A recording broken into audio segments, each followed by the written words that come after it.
Nifty video here. It's brought to you by someone named Max German. I don't know. I can't tell. It looks like he's sort of has a cauliflower or no, a broccoli hairdo. I can't stand these newfangled hairdos that some of these younger guys are wearing. Just especially broccoli. But that aside, I believe he's British and he's doing a really good bang up job in this 24-minute video talking about this bitch, Kermit the Frog. He looks like a friggin' frog, or he doesn't look human. I can't stomach the likes of this one. Fraud G, Tedros Adhanom, or whatever his name is, that honorary doctor. He's not a real doctor of the World Ill Health Organization. All of them, Center for Disease Creation, all of them. I can't stand their ilk. They're criminals. And this bitch wants you to eat the bugs, the lab meat right here. If we could just get everyone to stop eating meat, and we would save the earth and save it a lot of lives and save it. Are you serious? Are you serious? This is why you can't say. I don't care what anybody says. The food processing plants. Remember that? Remember that? Yeah, up in smoke. This is why they're doing all the weather control and deluging certain areas and causing droughts. And our cows are at the lowest in a generation. Yet we have twice as many people here in this country than we did back in 1950 when it was the beef industry was at its lowest point. Back then they had like 50 million people in the United States. Now we got like 400 million, probably counting the invaders. And then, so we have the same amount of cattle in the United States now as we did in 1950, except that we had a lot less people back then. So the impact is a lot worse on us now. You get it?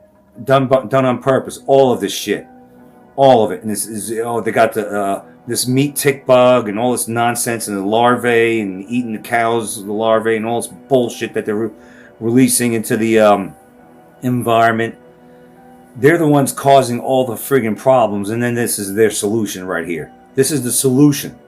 If they'll get their way if we sit by idly. We can't. They're pricing us out of food. They're pricing us out of meat, especially beef, done on purpose. You can't say, I don't care what anybody says. This is all done on purpose. Look at these bitches here. BlackRock, World Ill Health Organization. It's not health, it's ill health. It's make you sick. The damn big pharma shit, the serpent going all the way up the damn stick. Watch this. Watch this. They're actually feeding bugs to kids in certain schools now. Remember that clip you saw, the guy come into the classroom and he was like, would you eat a cricket or whatever it was? Crickets, I think it was. And some students like, I don't know. What if I told you this was really nutritious and delicious? And that beef was really bad and meat's really bad. But this right here, this bug, little children, is really wonderful. Then they started chewing on it and eating it. Remember that? Getting them, programming them, getting them acclimated to bugs. What about, and I never thought about this years ago before I went down the rabbit hole. I remember going with my kids, my daughters, maybe around 2010 or something like that, to Gatlinburg. It was a long time ago.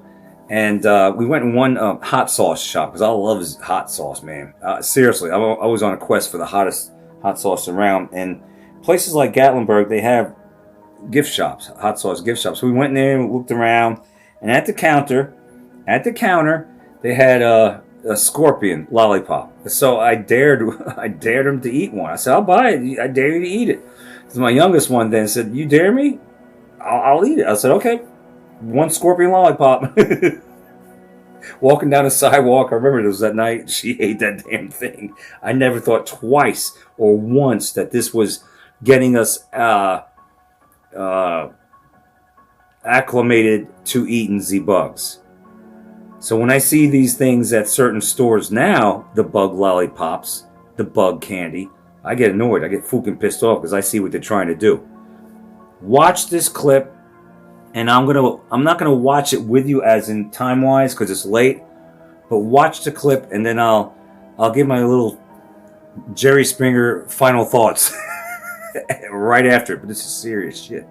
This is serious. Don't allow them to get away with this. We can't. We must not allow them. All right? We got this to contend with. Data centers, weather modification, weather warfare, however you want to call it. Bullshit Iran war. Jacked up prices over here. Jacked up prices over there. And they want us to eat zip lab printed meat, eat fucking damn people. Literally, they want us to eat human flesh. They want us to eat bugs. They want us to eat everything that is not of God, that is not what God approves. That's how sick and evil, and that's how infiltrated, how overtaken, overrun we are in this world with these fucking demons. When is enough world? When is enough of all of this nonsense? You sick? Had enough? Are you sick of it? No, I am. Let's take a look. It's lunchtime on February 4th, 2022 at a New York City middle school. A 12-year-old named Katie Wilkins has just been given her daily school-provided lunch. But there's something very different about today's lunch. Usually she is served a variety of whole single ingredient foods. However, today's lunch looks like this. The main observable difference is her daily meat serving has been replaced with grains. This is because under the new global diet guidelines, Katie is only allowed a maximum of 14 grams of red meat per day. This is what 14 grams of beef looks like. It's the size of a casino chip. So rather than rationing out a chip's worth of mince per child across 1.1 million students, the school has done the easier thing and just provided none at all. They've decided meat is too dangerous for her, so instead have given her this. A burrito, if you can even call it that, with 54 different ingredients. Katie doesn't know it yet, but this type of lunch she is now being served was designed by a committee funded by Bill Gates, the Rockefeller Foundation, and the company that makes Ozempic. In recent times, this diet has already been rolled out to school children in over 14 major cities across the world. In Wales, primary school children as young as 5 are now being fed mince made from crickets and mealworms, designed to look like ground beef. The measures taken to implement this have been so drastic that in Denmark, every cow on every farm is about to be taxed $100 a year just for breathing. None of this was voted on, none of it was debated, and if the people behind it get what they want, come 2030, this isn't just Katie's lunch, it's all of ours. Today we are investigating the new official Lancet 2.0 global diet proposal. The people behind it claim they're doing it for our health, but what is this diet actually doing to your body? Who decided we should eat this way? And most importantly, what do they plan to do to anyone that refuses? To understand why Katie is eating this food, which really can only be described as slop, we have to go back to January 16th, 2019 in Oslo. A woman walks onto stage in front of the international press. This is Dr. Gunhild Stordalen, a Norwegian doctor married to one of Norway's richest men. She's about to launch what she's calling the first scientific targets for what humanity should eat. The document she's holding got published that same day in The Lancet, a 200-year-old British medical journal, considered the most prestigious in the world. It's called the Eat Lancet Commission Report. EAT is Stordalen's foundation. 37 scientists from 16 different countries put this report together, and it has one stated goal. Not to recommend what people eat, but to tell every single country on Earth what their citizens should be allowed to eat. They call it the Planetary Health Diet. It allows for just 14 grams of red meat per day. They claim that if everyone follows it, it would save 11 million lives per year and stop the planet from burning. The press response to this was extremely positive. They loved it. The BBC ran it, The Guardian ran it, nearly every major newspaper in the Western world had it as one of their leading stories within just 48 hours. But the criticism also started rolling in fast. John Ioannidis, a Stanford professor and the most cited living scientist on Earth, called the report more science fiction than science. Frederic Leroy, a food science professor from Brussels, called the underlying data methodologically indefensible. The American Journal of Clinical Nutrition investigated this diet and ran an independent study on what would happen if people actually followed it. They found it would leave 1.6 billion people without enough iron and vitamin B12 to function properly. And it wasn't just scientists who pushed back. Italy's UN ambassador, Jan Lorenzo Corrado, publicly questioned the diet's scientific basis, leading the World Health Organization to drop its sponsorship of the launch event in Geneva. Very quickly, the Commission's first report was on life support, But instead of just throwing out their whole plan and going, you know what, maybe we shouldn't be allowed to decide what everyone eats, they decided they instead had a much better approach. 6 years later, on October 23rd, 2025, at the Eat Stockholm Food Forum, Johan Rockström, the co-chair of the commission, walked onto stage. In front of him were 300 journalists eagerly awaiting an announcement. Behind him a slide read, Eat Lancet 2.0. This was the official announcement for their new and more ambitious proposal to replace the original Eat Lancet plan. The new report was backed by 70 scientists instead of 37, who were from 35 countries instead of 16. It was also backed by 7 disclosed funders instead of 1. And there was one other number that got an upgrade. Instead of saving 11 million lives, the new diet now claims it could save 15 million. How very kind of them. Rockström called it a quote, gift to humanity. The press response to this was very interesting. It was not what you'd expect. One journalist described the presentation as quote, the worst thing I've watched since the Kamala Harris Call Her Daddy podcast.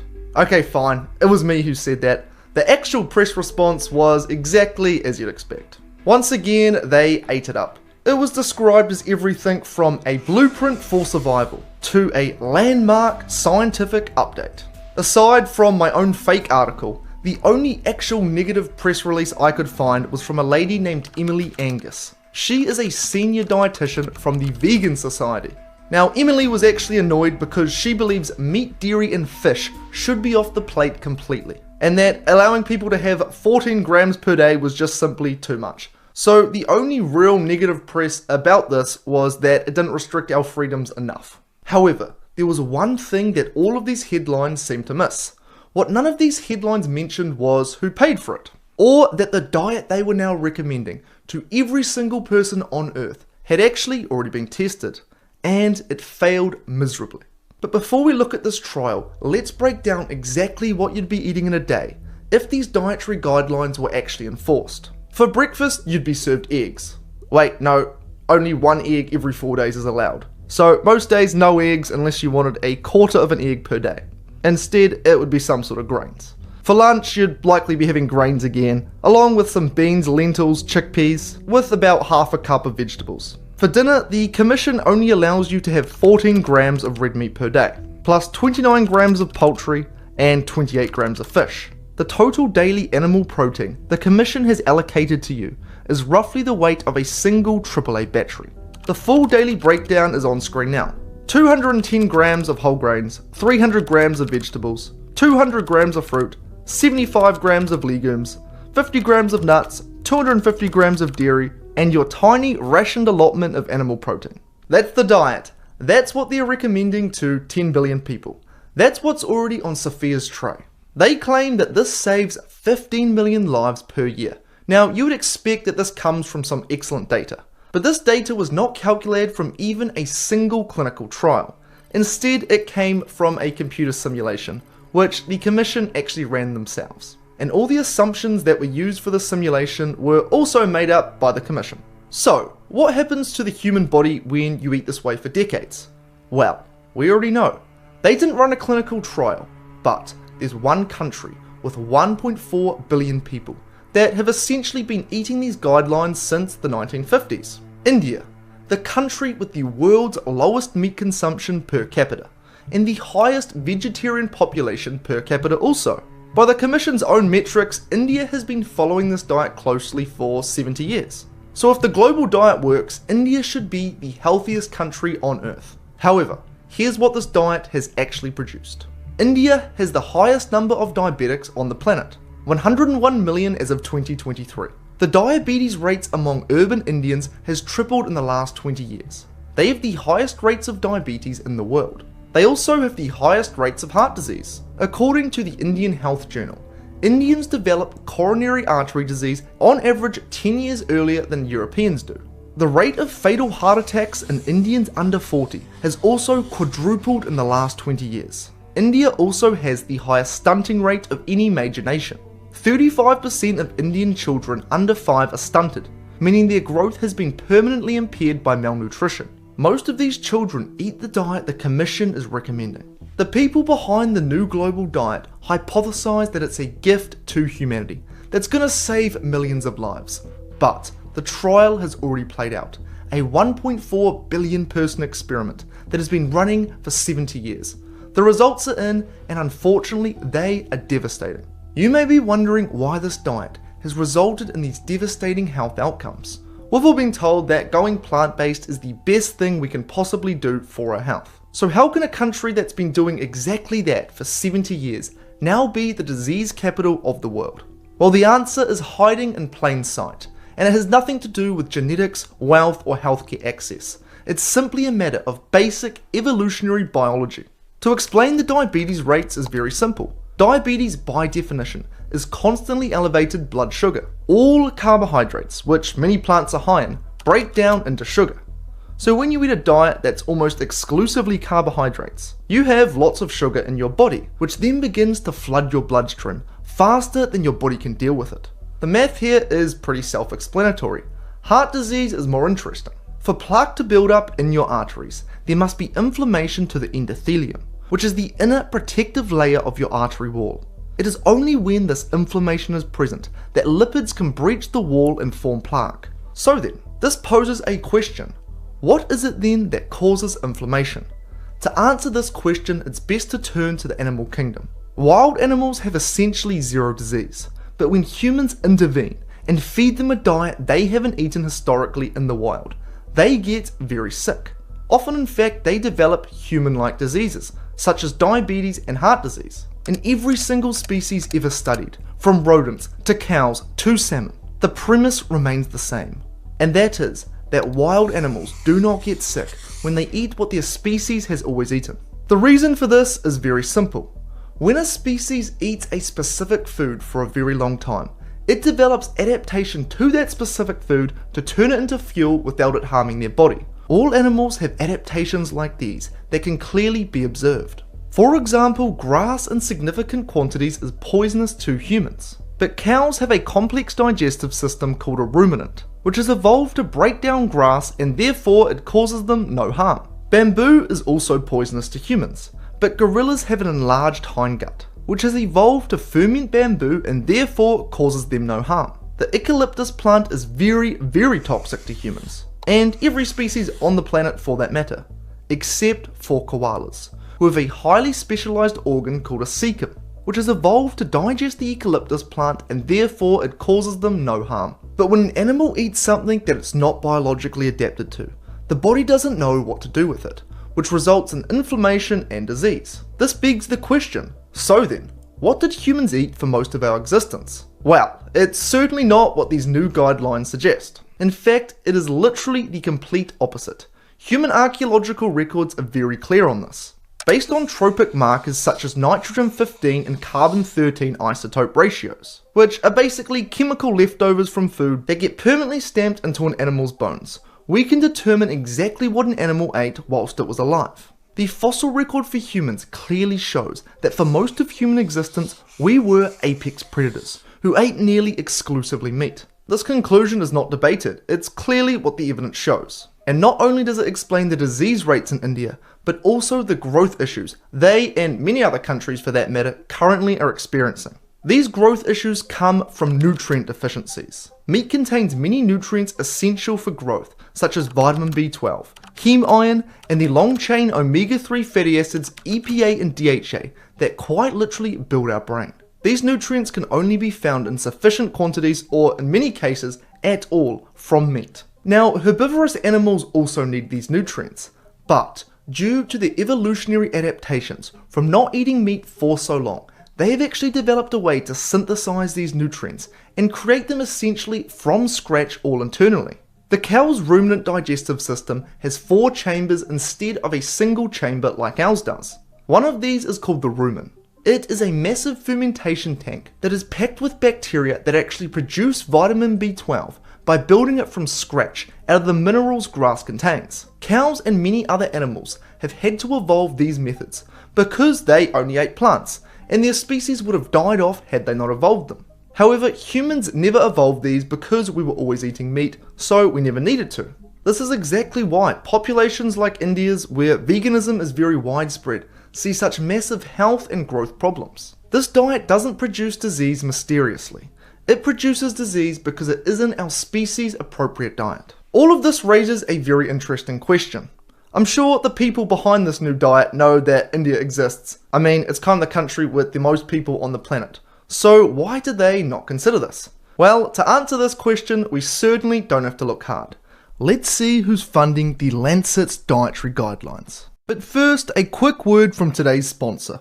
Often when I tell people how important it is to eat meat, and meat fat in particular, which as we just discussed is what builds our brains and all of our hormones, they tell me they either can't find a good source or can't get past the texture. That's exactly what Grassland Nutrition's freeze-dried, sourced organic, grass-fed beef suet sells.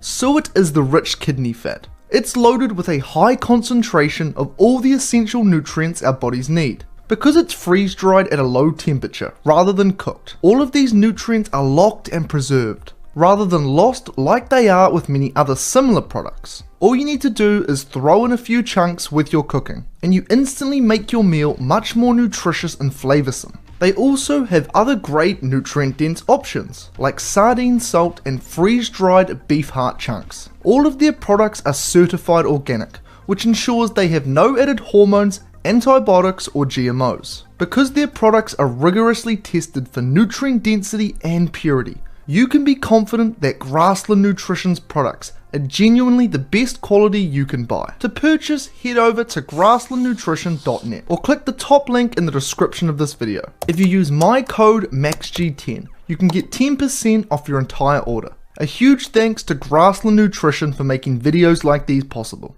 Now, let's see who's funding the Lancet's dietary guidelines. This is from the Lancet themselves, word for word. The Commission's work has been made possible thanks to the support from the IKEA Foundation, the Rockefeller Foundation, Wellcome Trust, the Cornell Atkinson Center for Sustainability, the Novo Nordisk Foundation, the Children's Investment Fund Foundation, and the Bill and Melinda Gates Foundation.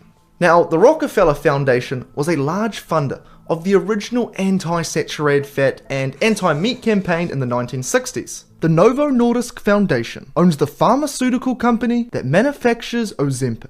Their fat loss drugs work by mimicking a gut hormone that suppresses appetite. They're prescribed primarily for managing diabetes and obesity. And Bill Gates, well, he's a man of many ventures. Notably, he's the funder of Saver, the synthetic butter company that produces butter without any animal products. Instead, they use lab-made chemicals and pressure using a petrochemical process. I actually covered this in a separate video a few months back, and the overall response to this video is probably pretty similar to what yours is right now. In February 2021, Gates went on record, quote, "I do think all rich countries should move to 100% synthetic beef. You can get used to the taste difference." And the claim is they're going to make it taste even better over time. Eventually that green premium is modest enough that you can sort of change the behavior of people, or use regulation to totally shift the demand. Actually, you know what? Maybe we're looking at all of this wrong. What if it instead has nothing to do with money? 2,400 years ago, Plato stated that meat made men ungovernable, while grains kept them docile. And in ancient Rome, every emperor used the same trick. When times got tough and they were worried about public unrest, they used a tactic the poet Juvenal called panem e circenses. Now, I'm sure I mispronounced that, but what it translates to is feed the people bread and give them circuses, and you will have no problems. At the end of the day, whatever their true motive is, to be honest, it doesn't really matter. What matters is whether or not this is actually going to be implemented, and what happens if you refuse. Well, the rollout of this diet is now already 6 years deep, and most people have no idea.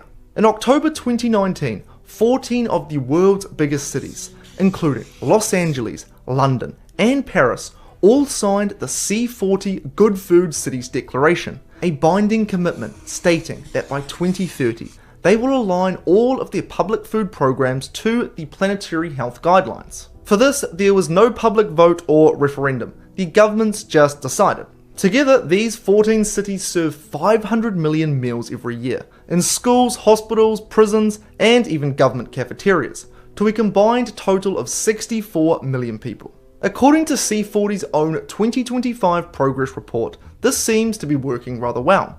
69% of signatory cities have already aligned their school feeding programs with the Eat Lancet diet. Across the cities reporting data, meat purchases have dropped by 14%. Eggs are down 7%, dairy sales are also down 17%, and plant-based foods, well, they're up 44%. In 2022, Welsh 5-year-olds were fed cricket and mealworm mince, designed to look like ground beef. The lead researcher for this went on record: "We want the children to think about alternative proteins as real things." In the EU between 2022 and 2025, 5 insect species were approved for human consumptions. Options include yellow mealworm, house cricket, and lesser mealworm. Now, that certainly does not sound very tasty, which is why instead of just putting it on a shelf where nobody would buy it, they're instead just adding it to foods like pastas, baby foods, and protein bars. Now, disclosure of this is not actually required on the front of the label, so, if you're buying any of these foods and you're in Europe, you might want to flip the thing over and just make sure that there's no insects in your food.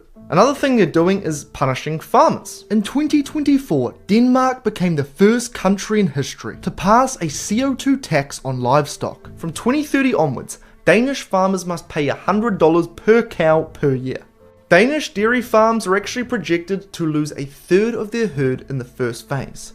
The Danish foreign minister has called it the biggest transformation of the Danish landscape in modern history. All of this is pretty crazy. But recently, however, things have gotten very weird. In February 2026, just 3 months ago, the Eat Lancet Foundation announced it was shutting down. They packed up and went home. Now, when I heard this, I was a pretty happy man. But then I thought about it. Why?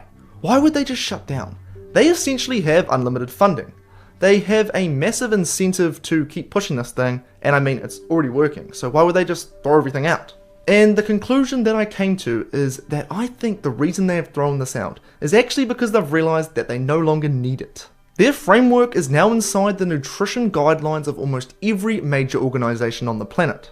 The United Nations, the Agriculture Organization, the European Union's Novel Food Regulation, even the new official cholesterol guidelines, which were released only a month ago, all push for even lower meat consumption. My opinion is that they've simply decided that it's actually in their best interest to roll this out through a much quieter approach. The reason I came to this conclusion is because in these countries they are trying to force these guidelines on the people. The people, well, they are fighting back. The Netherlands introduced a nitrogen reduction policy. This would have shut down thousands of farms. The farmers, they fought back. They got on their tractors and blockaded the highways, as well as the supermarket distribution centres for weeks.